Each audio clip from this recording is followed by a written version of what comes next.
Bonjour tout le monde, donc aujourd'hui nous allons papoter un petit peu autour des épisodes d'ouverture, des deux premiers épisodes de saison 3 de Star Trek Strange New World.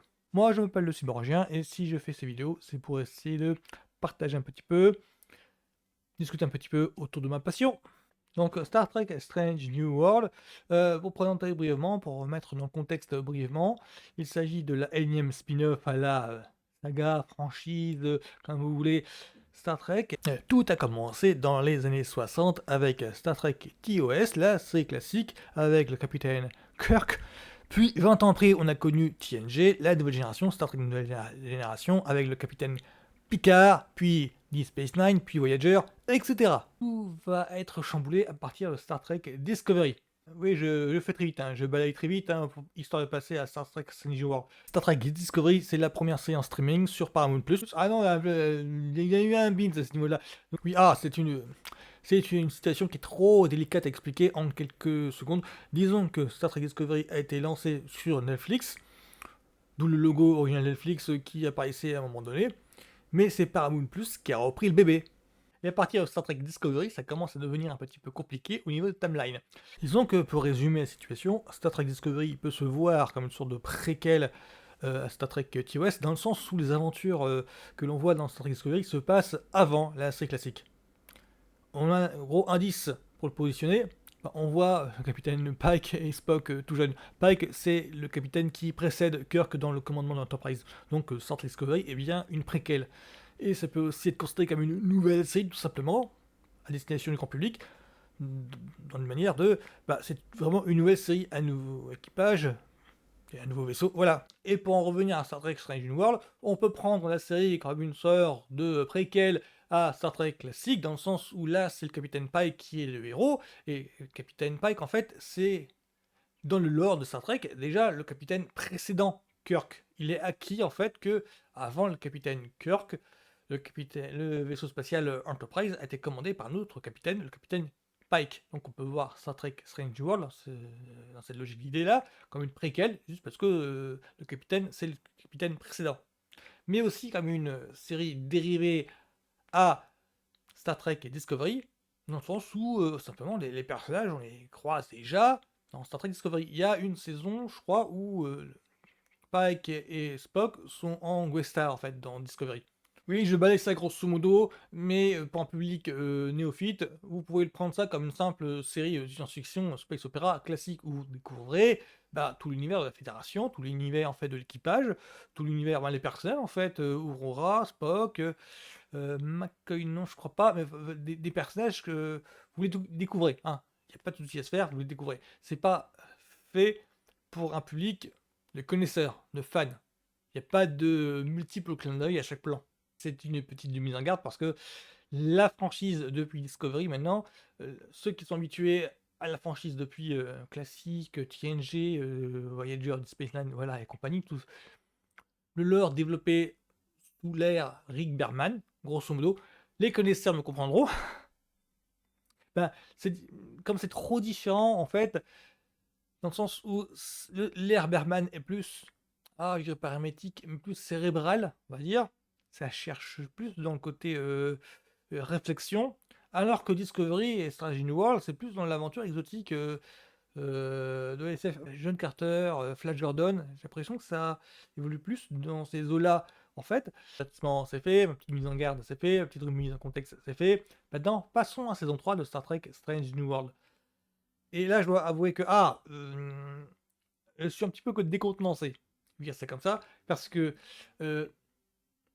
quand ils ont communiqué le planning en fait, de diffusion, de mise en ligne en fait des épisodes, moi j'avais vu en fait 2 épisodes de mise en ligne, donc jeudi, je sais plus trop quelle date parce qu'en plus j'ai pas vu ça dans l'ordre, mais grosso modo, jeudi mise en ligne de 2 épisodes de Star Trek Strange World. Moi j'ai cru que ça allait être une mise en ligne, mais comme à l'ancienne, c'est-à-dire qu'à l'ancienne, quand c'était diffusé de façon hebdomadaire, quand il y avait des 12 épisodes comme ça, 2 épisodes comme ça d'affilée, c'était, ça voulait dire qu'il y avait 2 épisodes qui formaient une seule histoire. Grosso modo, que ce serait un gros téléfilm, un double épisode en fait de reprise. Et quelle n'est pas ma déception quand j'ai vu qu'en fait ce serait l'épisode de reprise plus à l'honneur. C'est ça. Voilà, on est plus dans ça et moi j'ai cru tout bonnement que j'allais me faire 2 épisodes mais d'affilée comme ça, genre sans interruption. Ce qui n'est pas ma déception quand j'ai vu que: «Ah non, ça se finit maintenant». D'accord, donc le deuxième là, ouais, bah, c'est un loner, c'est un classique, c'est un indépendant. Pour ceux qui n'auraient pas suivi la saison précédente de Star Trek Strange New World, on voit donc, une partie de l'équipage prisonnier d'un vaisseau Gorn. Alors le Gorn, alors ça, c'est une bonne idée de Star Trek Strange New World, dans le sens où les Gorn, c'est des créatures que l'on a vues l'espace d'un épisode dans Star Trek classique. Oui, effectivement, ce n'est pas une invention de Star Trek Strange New World, ce n'est pas une invention des scénaristes, là, actuellement. Oui, il y a eu des extraterrestres, il y a chaque épisode de Star Trek classique bah, prenait la forme de on montre, voit apparaître des nouveaux extraterrestres à chaque épisode. Et les Gorn en fait partie. Pour le fun fact, les Gorn, enfin le Gorn du coup, parce que c'est même Gorn en fait, euh, c'est cultissime dans le sens où dans Star Trek classique, Kirk combat un Gorn. Mais on n'a pas plus de description que ça. On n'en sait pas plus que ça. C'est juste le Gorn. Kirk combat le Gorn. Voilà. Et là, en Star Trek Strange New World, ils ont pris la décision d'en faire l'ennemi récurrent. C'est-à-dire une race d'extraterrestres belliqueuse que l'on va voir apparaître et qui devient vraiment l'ennemi qui revient régulièrement en fait dans la série. Ah, c'est juste la réponse au fait accompli de la saison d'avant, au cliffhanger de la saison d'avant, où on voit Pike qui se retrouve en fait dans une situation d'alerte du genre les Gorn vont attaquer et manifestement l'Enterprise est démunie. Et donc, quelle est sa réaction? C'est ce qu'on attendait dans la saison précédente, c'était ça le cliffhanger. Bah là, on voit sa réaction, on voit qu'il essaye de fomenter des plans, qu'il demande l'avis à ses équipiers entiers, il demande à l'infirmerie comment ça se passe avec tel blessé en question, de quelles ressources en fait l'Enterprise en situation d'urgence dispose. Enfin, c'est à proprement parler dans cet épisode-ci, c'est ça.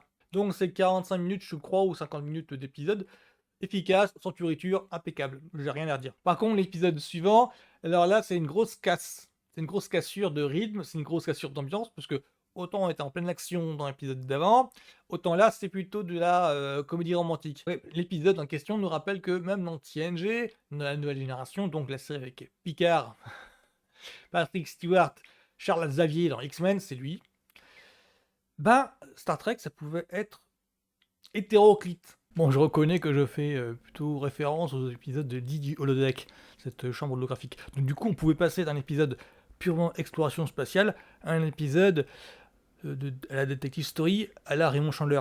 Voilà Sherlock Holmes, parce que bah oui, Moriarty fait partie des personnages récurrents. Je ne plaisante pas. Et là, dans ce deuxième épisode-là, c'est plus axé comédie romantique. Alors, comment dire sans spoiler, parce que du coup, ça a une porte caractéristique. Alors, en gros, l'épisode porte sur un vœu. Quelqu'un a fait un vœu et quelques secondes après, enfin la semaine d'après, bah, tout le monde est accaparé par l'organisation d'un mariage de Spock avec telle enseigne. Et dans cet épisode aussi, j'ai même pensé à un épisode qui s'appelle Okana le Magnifique, épisode 2 de la saison 4, si vous voulez avoir la ref, dans TNG, où on voit Billy Campbell, oui, Billy, pas Bruce, Billy Campbell incarner Tadium Okana, un aventurier, un brin séducteur, oui, il va. Je lui dis ça parce qu'il va réussir à avoir une touche avec une Terry Hatcher, même pas encore connue. Eh bien, ce Okana se révèle être, alors, de aventurier, un brin séducteur, un voleur, vraiment retors. Et un personnage ici m'a cruellement fait penser à lui en fait. Ça pour vous dire qu'il y a vraiment à boire et à manger, un Star Trek, il y a vraiment de tout, de la comédie à de la SF bien cérébrale. On entre vraiment dans la comédie romantique, dans la pure comédie romantique. Et tout l'épisode entièrement, le restant de l'épisode, les 2 tiers je crois, ben, c'est qu'en grosso modo, il y a un type en fait qui est conscient que ben, c'est un peu que c'est pas pour ça qu'on est venu au départ, quoi. Il doit y avoir un problème. Pourquoi tout le monde parle d'un mariage alors que normalement elle doit sortir avec moi? Enfin, c'est ça un petit peu le concept. Ben, les 2 tiers de l'épisode, c'est mais qui organise le mariage? Et à partir de là, c'est des révélations sur la nature du personnage en fait qui a réussi qui a le pouvoir d'exaucer les vœux. Cette nature-là m'a fait penser à alors, c'est pas cité dans l'épisode-ci, mais moi ça me faisait penser au personnage de Q qu'il y a dans TNG, et Q c'est une sorte de divinité, une entité extraterrestre qui a des pouvoirs proches du divin. Ah, disons que c'est une entité extraterrestre omnipotente qui est un petit peu une figure récurrente dans TNG et dans Star Trek Picard. Picard le rencontre et l'entité s'amuse à lui donner des challenges. Donc il a fait voyager de dimension en dimension, fait voyager dans le temps par exemple. Entité-là auquel le personnage fait référence. Là, je voudrais pas entrer encore, pas trop en dire, pas trop rentrer dans les détails, parce que l'entité n'est pas citée en elle-même, mais en tant que fan de Star Trek, ouais, j'ai reconnu un petit peu les caractéristiques, la nature, quoi. Alors c'est pas dit, mais on reconnaît. Parce que je crois que c'est dans TNG, dans l'épisode pilote, pour la première fois, on voit l'entité se dévoile en fait à la Fédération. Je crois que c'est à partir du Mystère of Farpoint. C'est pour ça que je suis un petit peu décontenancé. Là, ça va être ma conclusion. C'est pour ça que je suis un petit peu décontenancé par rapport aux deux épisodes-ci de Star Trek Strange New World, parce que moi je m'attendais vraiment à l'action de Peter Adant, enfin vraiment à un gros épisode en, en deux parties, vraiment, histoire de résoudre le problème qu'a eu la saison précédente et en même temps partir sur une autre base en fait avec les Gorn et installer vraiment les Gorn en tant que voilà, c'est l'ennemi de Strange New World, point barre. Là ça m'a un peu décondensé parce que j'ai l'impression que ils ont voulu écarter cette thématique là, alors pour moi c'était vraiment l'élément en fait qui faisait la puissance de Star Trek Strange New World. Je pensais vraiment que ça allait repartir sur c'est bon, on a retrouvé notre ennemi pour de bon. TNG a les Borg, Deep Space Nine a le Dominion, je crois. Si je me souviens son nom, je crois que c'est le Dominion. Dans Voyager, je crois qu'ils ont encore autre chose. Enfin voilà, chaque série a son propre ennemi. On sait que cette série-là avait trouvé son ennemi qu'elle allait pouvoir singulariser la série au sein de la franchise. Et là, je suis un petit peu décondensé parce que il y a une sorte de. On va la mettre dans un coin, on va la mettre voilà, sur le bas-côté. Ce qui me fait un petit peu. Ah, serrer les dents. Et ensuite, ça m'a faisait penser que c'est une facette de Star Trek qui existe vraiment dans la franchise, mais qui aujourd'hui est un peu moins pertinente. Ça me fait penser toujours que le format de 22 épisodes permettait ce genre de loner indépendant sans pouvoir être totalement hors sujet, quoi. Que l'univers en question, que le format d'une série télé, ça permettait de voir ce genre de l'honneur indépendant, ça permet isoler un petit peu, sans pour autant gâcher le plaisir de la série entière. Je me sens un petit peu comme les fans frustrés qui. Alors, le premier épisode, ça sert à fond le fil rouge, ouais, il faut vraiment le voir, il est immanquable, et le deuxième ne sert à rien parce que ça fait pas avancer le fil rouge. Pour moi, c'est le propre d'une série qu'il y ait des segments qui soient pas connectés, mais vraiment liés. Pour moi, dans une série, on peut avoir 10 épisodes dans une cuvée, mais dans une série, ouais, il peut y avoir des épisodes qui peuvent évoluer indépendamment du fil rouge, quoi. Dans Buffy contre les vampires, c'est ce qui se passe. Dans X-Files, c'est ce qui se passe. Le format de 22-24, la commande de 22-24 permet qu'il y ait au moins un tiers d'épisodes qui, enfin, servent à rien, mais en même temps puissent faire respirer les scénaristes et les acteurs. Cet épisode-ci, bah, ça correspond en fait. C'est une comédie romantique légère. C'est comme ça que je l'ai pris, une comédie romantique légère, une structure, une histoire de comédie romantique légère qui se passe dans l'univers Star Trek. C'est comme ça que je prends. Ça me permet à moi de me remémorer que le fait de, bah oui, mais la franchise Star Trek, c'est hétéroclite de base.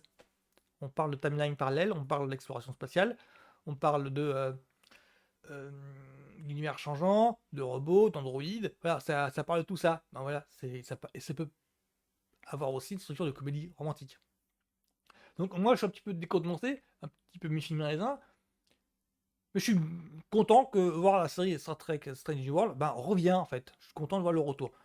Donc je finirai comme ça, c'est retour un petit peu mi-film mi-raisin. On va voir le restant pour voir dans quelle direction ça prend. Voilà, donc ce sera tout pour moi sur Star Trek Strange New World, les 2 premiers épisodes de cette saison 3 là. Voilà. Bon week-end à tous, à plus.